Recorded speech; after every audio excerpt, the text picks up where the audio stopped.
Hey guys, how are you today? Quick rant before we dive into today's chaos. As some of you might have noticed, YouTube's algorithm has decided I'm not special anymore. Shocking, I know. So now if you don't like, comment, or do a little backflip in the algorithm's honor, this video might just vanish into the void, never to be seen again. Seriously though, even a hi or "this is wild" in the comments helps way more than you think. It tells YouTube, hey, people actually like this channel. Maybe don't hide it from everyone. That can really help push my videos out to a wider audience, not just to my subscribers. So if you enjoy these stories and want to support the channel, that's the best way to do it. Now grab a drink, get comfy, and enjoy the drama. You won't want to miss this one.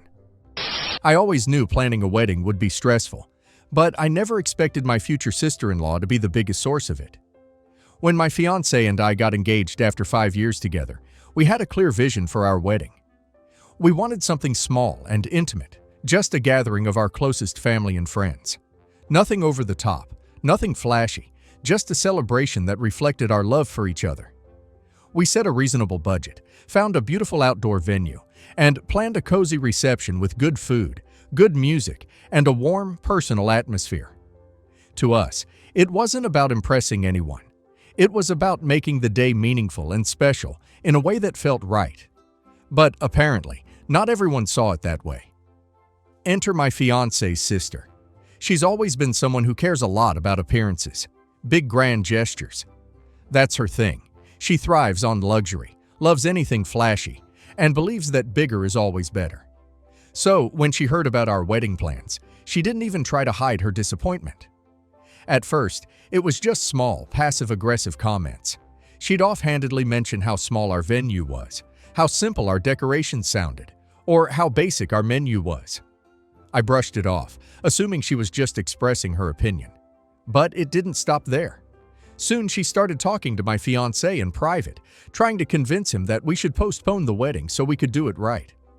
According to her, we were settling for less and should wait until we could afford something more impressive. In her mind, our modest plans were a huge mistake, something that would embarrass the family. She genuinely believed that, because she had always envisioned a big, glamorous wedding for her brother, he should put off marrying me until we could make that happen. I only found out about this when my fiancé casually mentioned that he was feeling pressured to reconsider. At first, I laughed, thinking he was joking. But when he told me about his sister's reasoning, I was floored. How was our wedding any of her business? Why did she think her opinion mattered more than ours? It wasn't like we were asking her to pay for anything or even play a big role in the planning. My fiancé reassured me that he had no intention of changing our plans, but the fact that she even tried to interfere made my blood boil.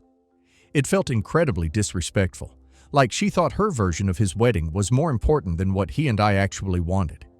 And unfortunately, she wasn't done yet. The real tipping point came at a family gathering. I was chatting with some relatives when she suddenly walked up to me completely unprovoked and started going off.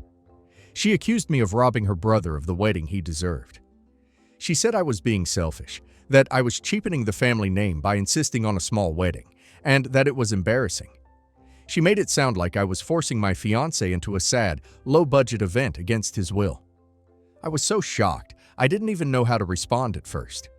It was like she had been bottling up all this frustration and finally decided to explode right in front of everyone. I could feel all eyes on us. Some people looked uncomfortable, others seemed just as stunned as I was. Thankfully, my fiancé stepped in quickly and shut her down. He made it clear that our wedding was our decision and nobody else's. He told her that if she couldn't respect that, then maybe she didn't need to be part of the celebration at all. I could see how furious she was. But she finally backed off, at least in public. But karma has a funny way of working things out. Not long after our wedding, my sister-in-law's own wedding plans fell apart in the most ironic way possible. She had been engaged for about a year, planning the kind of extravagant wedding you'd see in a movie, a massive ballroom venue, custom designer outfits, a guest list in the hundreds, over-the-top decorations. It was exactly the kind of wedding she had been pushing my fiancé and me to have. But what she didn't realize was that the majority of her wedding funds weren't actually coming from her or her fiancé. Her parents were footing most of the bill, and after seeing how she treated us, they had second thoughts. Her parents had been quietly observing her behavior throughout our entire wedding planning process. They saw everything. They saw how she tried to manipulate and pressure my fiancé into changing our plans.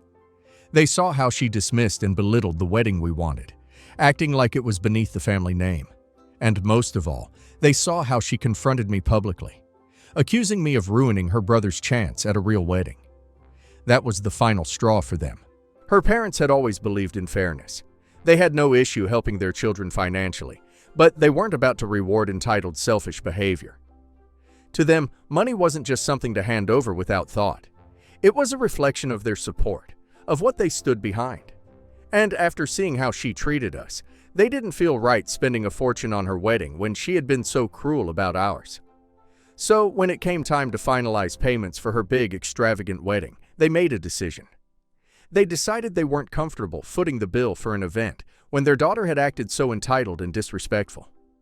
Instead of continuing to fund the over-the-top spectacle she had planned, they quietly pulled their financial support. She didn't find out right away. She only realized what had happened when she went to confirm some final payments with vendors and saw that the money wasn't there. Panic set in immediately. She called her parents completely frantic, demanding to know what was going on. And that's when they told her straight up they weren't paying for her wedding anymore. She was stunned. At first, she thought there had to be some kind of mistake. But when they explained their reasons, how she had treated us, how she had made our wedding planning miserable, how she had acted entitled and disrespectful, she realized they were serious. They weren't budging. They had made up their minds. She was livid, absolutely furious. She threw a tantrum, yelling about how it wasn't fair, how she had dreamed of this wedding for years, how she deserved their financial support. She begged, pleaded, even tried to guilt-trip them, but it didn't work. They stood firm, refusing to give in to her demands. That's when the real panic set in. Without their help, she had no way to pay for the wedding she had planned. She tried everything she could to get the money on her own. She attempted to take out loans, but her credit wasn't great, so she couldn't get approved for the amount she needed. She turned to her fiancé's family, hoping they would step in, but they weren't willing to contribute beyond a small amount. She even tried to guilt-trip my fiancé into giving her money, but he wasn't having it. After everything she put us through, there was no way he was going to fund the very wedding she had used as a weapon against us. In the end, she had no choice but to downsize a lot. The grand ballroom venue she had booked, gone. The designer dress she had been so excited about, she had to settle for something much simpler. The extravagant decorations and the huge guest list cut significantly. The entire wedding had to be reworked into something far more modest than she had originally planned.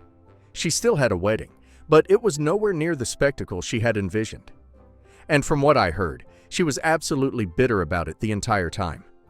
She couldn't stand that she had to settle for a wedding that was far closer to the one she had mocked us for having.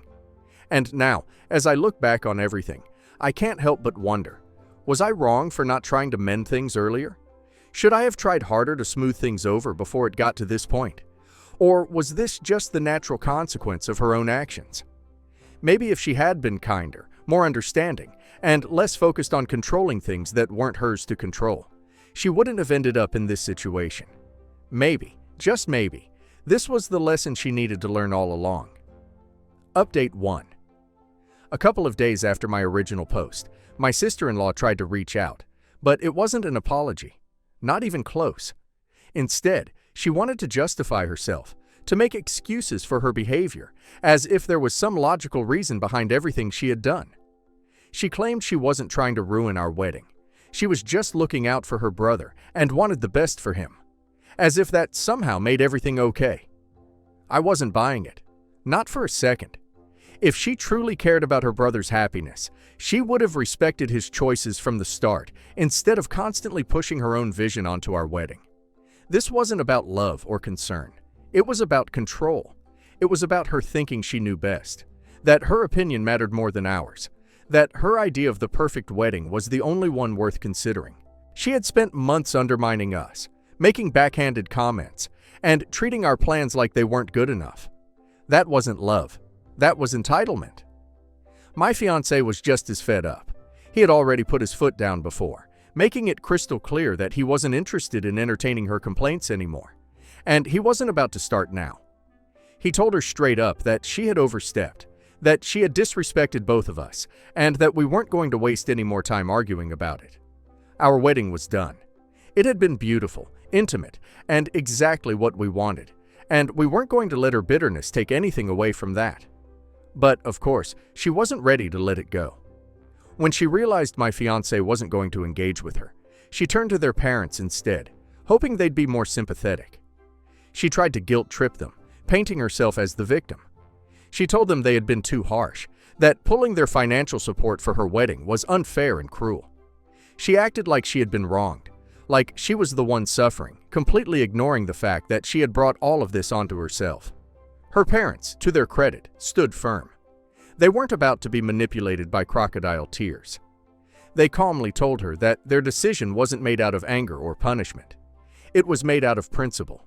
They had seen the way she treated us. They had seen her selfishness, her entitlement, her complete disregard for anyone's feelings but her own. And they simply couldn't in good conscience reward that kind of behavior. They reminded her that she had plenty of chances to be supportive, plenty of opportunities to respect our choices and act with kindness. But instead, she had chosen to be judgmental, manipulative, and downright rude. And now she was dealing with the consequences of her own decisions. What's crazy is that even after all of this, she still saw herself as the victim. In her mind, she hadn't done anything wrong. She genuinely believed she was just being a caring sister, looking out for her brother, and she couldn't understand why people weren't taking her side. It was almost like she had convinced herself that she was the only one who knew what was best, and the rest of us were just being unreasonable. But the reality was, she hadn't been looking out for my fiancé. She had been trying to control him.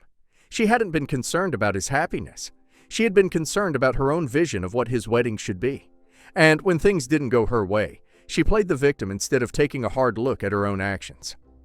In a last-ditch attempt to shift the narrative, she started reaching out to extended family members, trying to turn them against us. She spun the story to make herself look like the one who had been wronged. According to her, we had overreacted, shut her out over a difference of opinion, and punished her for simply speaking her mind. She framed it as if we had been unfair, as if we had blown everything out of proportion, just because she had a different perspective. But at that point, most of the family had already seen her behavior firsthand. They had watched as she tried to take over our wedding planning, disregarded our choices, and threw a tantrum when she didn't get her way. It wasn't just our word against her as people had witnessed it, and they weren't falling for her act. While a few relatives were sympathetic and felt bad that her wedding had to be scaled down, the majority saw the situation for what it really was. Of course, there were still a couple of people who thought we should be the ones to reach out and be the bigger people. They suggested that since our wedding had already happened and her extravagant plans had fallen through, there was no harm in trying to mend things. They thought that letting go of the drama and making peace would be the right thing to do. But honestly, I wasn't feeling it. Not after everything she had put us through. Because at the end of the day, it wasn't just about the wedding anymore. It was about respect, about boundaries, about the fact that she had never once acknowledged how hurtful her actions were.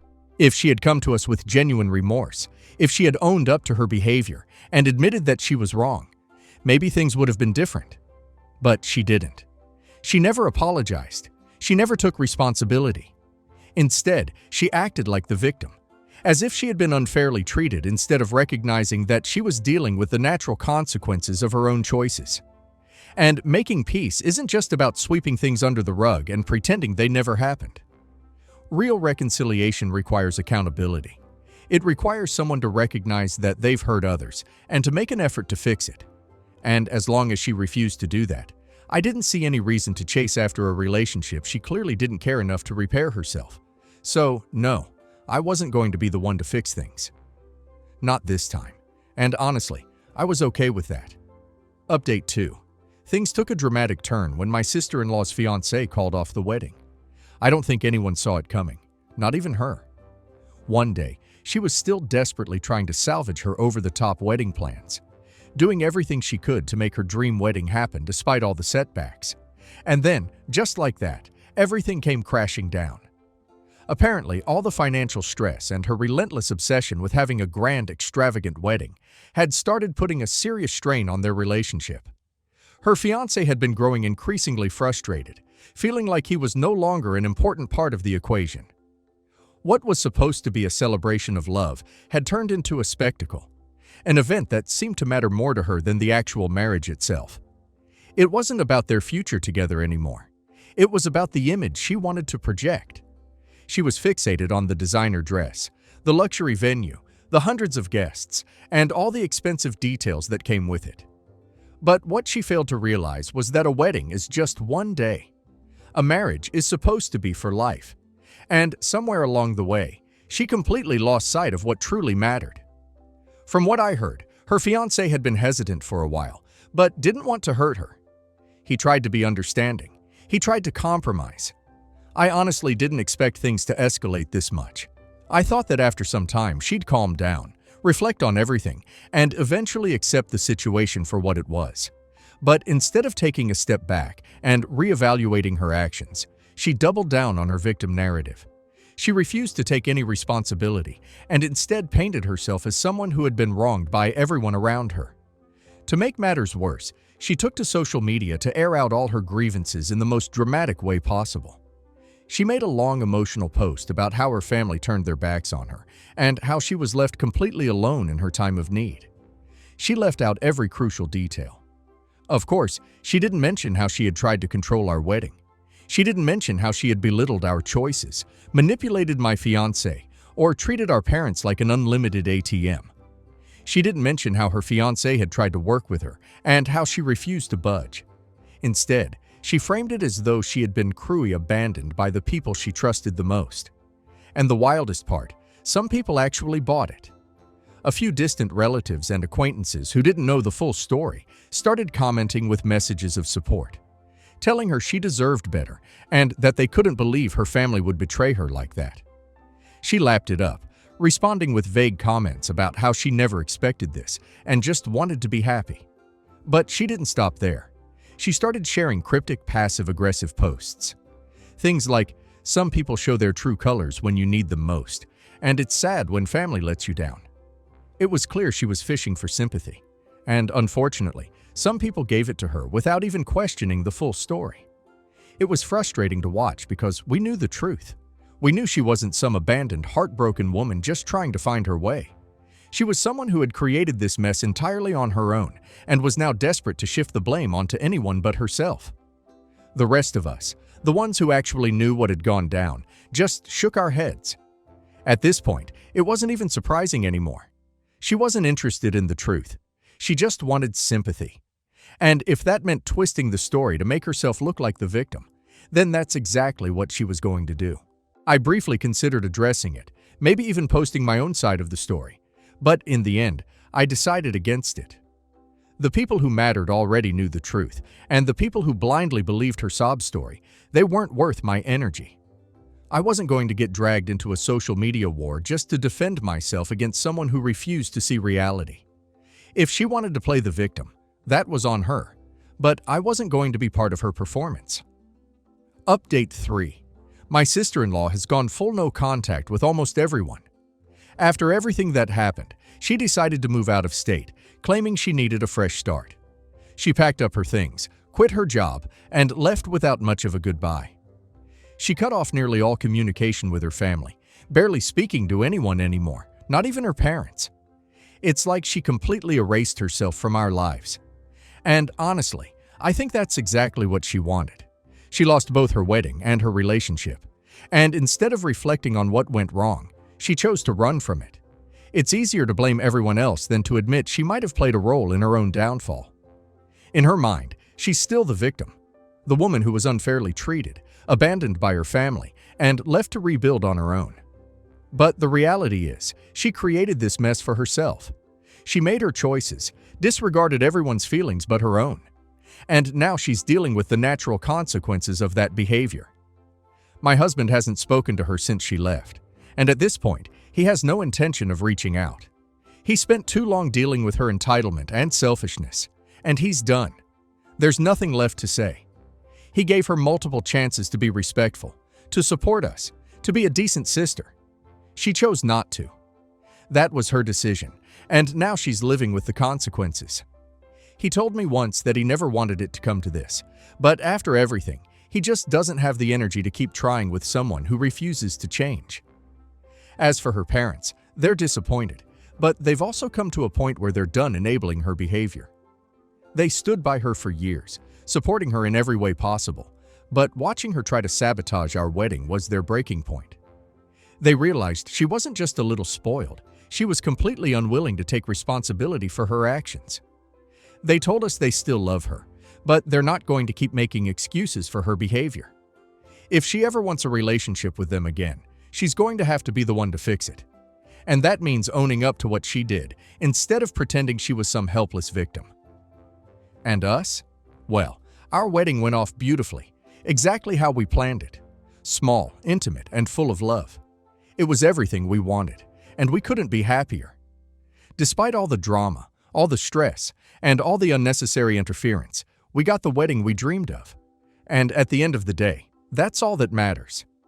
We look back on that day with nothing but happiness, knowing that we stayed true to ourselves and didn't let anyone dictate how we celebrated our love. And honestly, that feels like the best possible outcome. This entire situation really opened my eyes to how entitlement and arrogance can completely backfire on a person. My sister-in-law was so convinced that everything had to go her way, no matter how many people she upset in the process. She genuinely believed that her opinions mattered more than anyone else's, that her vision was superior, and that she had the right to control how other people celebrated their own milestones. But the truth is, life doesn't work like that. You can't treat people like puppets, forcing them to bend to your will and expect to come out unscathed. Actions have consequences, and sometimes those consequences hit harder than expected. She spent months trying to undermine us, belittling our wedding choices, and acting as if we were making a huge mistake by not going all out with some grand, extravagant event. When she didn't get her way, she resorted to guilt trips, manipulation, and outright disrespect. And when her parents finally decided they weren't going to reward her behavior by funding her own dream wedding, she spiraled. Instead of taking a step back and realizing she had gone too far, she doubled down. She blamed everyone but herself. She refused to acknowledge how her attitude and actions had led to her own downfall. Even when her fiance finally had enough and called off their wedding, she still didn't stop to reflect. Instead of recognizing that her obsession with a picture-perfect wedding had driven a wedge between her and the person she was supposed to be spending her life with, she turned the entire situation into a pity party for herself. She cast herself as the victim, convinced that the world had turned against her, when in reality she had simply pushed too many people away with her entitlement. At this point, I honestly don't know if my sister-in-law will ever take accountability for what happened. Maybe one day she'll look back and realize just how much damage she caused. Not just to us, but to herself. Maybe she'll come to terms with the fact that she had every opportunity to be kind, to be supportive, to be happy for her brother and me, and she chose not to. Maybe she'll understand that the choices she made, every comment, every tantrum, every demand led her exactly where she is now. Or maybe she won't. Maybe she'll always see herself as the person who was wronged, instead of the person who caused the chaos. And honestly, that's no longer my problem. At the end of the day, I've moved on. We've all moved on. My husband and I got the wedding we dreamed of, surrounded by people who truly loved and supported us. We didn't let her drama ruin what was supposed to be one of the happiest moments of our lives, and that more than anything is what truly matters. To everyone who followed along with this entire wild ride, thank you. Your support, advice, and kind words have meant so much to me.